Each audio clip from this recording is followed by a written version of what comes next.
Hi, hello, welcome. So, have you ever wondered how VCT Pros got their in-game names like TenZ or aspas? So, today let's take a look at few of the well-known VCT Pros and how they got their in-game names.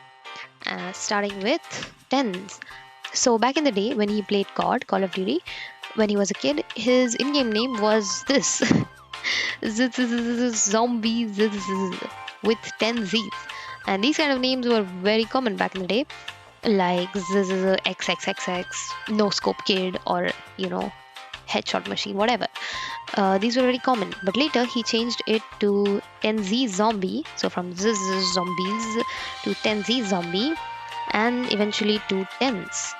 And even though I know how this came to be, I think TenZ is a still very cool sounding in-game name. Next, we have KangKang. So KangKang's in-game name is actually this ZMJJKK, not ZMJKK, and it's pronounced KangKang or KK. And the ZMJJ part of his nickname is in fact his elder brother's in-game name. And his elder brother is the one who introduced him to gaming, to first-person shooters. And today he's a world champion, and his brother must be so proud. So the ZMJJ part is included in his name as a sign of respect for his brother's support throughout his gaming career. So that's how he got his in-game name. And next we have aspas. So again, aspas used to use these quotation marks as his nickname, and these quotation marks literally translate to aspas in Portuguese, and that's how it became his in-game name. So for some reason he used these, and now it's aspas, and also I think it sounds very cool. Next we have cNed, who also always looked up to his older brother, a professional Counter-Strike player who plays with the gamertag DENC or DANC, and cNed is just that reversed. So that's how he got his in-game name. Next, we have the Boo brothers. Okay, I think this is very cute.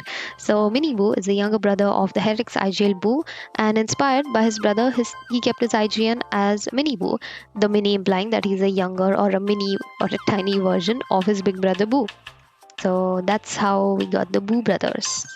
Next, we have Asuna. So, Asuna comes from CSGO, and when playing CSGO with his friends, he came up with the theory that an anime name and a picture resulted in him playing better. So he picked Asuna, which is a character from Sword Art Online, this one, and ended up keeping the name. So that's how he got Asuna. And I think this is also his Twitch profile picture. So yeah. Next we have Forsaken from Papex. And in an interview, he said that when playing with his friends, earlier he used the in-game name as JS, which is just his initials, Jason Sosanto. But his friends suggested Forsaken, and he immediately agreed with that name. But then the whole word.exe cheating scandal happened, and the guy involved in that had the in-game name Forsaken. So PaperX Forsaken, Jason Forsaken, was worried that, oh, this might, spoil my reputation, because I'm not that guy. Because everyone started trolling him and bullying him in Steam comments and DMs. But his father encouraged him to keep the name because it is already known in multiple places. And that's the story of Forsaken. And I think it's a very, very nice name. It came before the Forsaken Vandal came out. So I used to think he kept his name in reference to the Forsaken skin line, but that's not the case. This is how it happened. Next, we have JAWGEMO, who again looked up to his older brother, whose name is George Moore. And somehow, somewhere, George Moore went to JAWGEMO, which eventually became JAWGEMO. Next, we have the player who invented lurking in Valorant, and his nickname Nuts is a reworked version of the name of the Nuts chocolate bar. So he liked this Nuts chocolate bar, and he thought, I should add a personal touch to this, and so he added the letter A because his first and last name begins with A, Ayaz. So that's how Nuts became Nuts. Now next we have Meiy. So his mom in an interview said that she was planning to name him Meiy if he was born a girl, because Meiy is a girl's name in Japanese, but he was born a boy, so she named him Ibuki, which means spring bud in Japanese.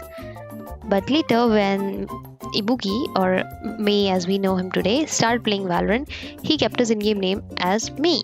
And I think that's a very sweet story. And so does his mom. Next, we have xeppaa. Okay, so I never really noticed this, but xeppaa is just Apex backwards. But he was like, oh, this is not cool. So he added an extra P. And again, this wasn't it. So he added an extra A. And then he was like, yeah, I'm gonna stick with that. So that's how he got his in-game name. Now we have soemthing again from Paper X, and in an interview he said that he stole this nickname from a Dota player. He used to play Dota earlier from Ukraine, and he was playing pubs on a Smurf account, and his nickname was soemthing that translated literally to the word something in English. He recalled, but he couldn't explain why he adopted it. It's just something random, and he liked the nickname and he stole it. So that's how we got soemthing. And last but definitely not the least, we have johnqt. So a lot of people think that johnqt's real name is also John, but it's not. It's Amin. So his gamertag John in johnqt, it comes from him wanting to keep his online personality feel separate from his real life, which originates from the idea of John Doe. And the QT in his name stands for quality tactics. So that's how we got johnqt Absolute Cinema. And yeah, that's it. So my in-game name is Squirtle, and how that comes is that I started playing Valorant with me and two others, so there were three of us, and we decided to have like a cool name for a trio, and we went with starter Pokemon names, and I chose Squirtle. So that's how I got my in-game name. Let me know your in-game names in the comments, and if there's any cool story related to it. And thanks for watching. Like the video if you like it, share it with your friends, subscribe to the channel, and I'll see you guys in the next one. Bye bye.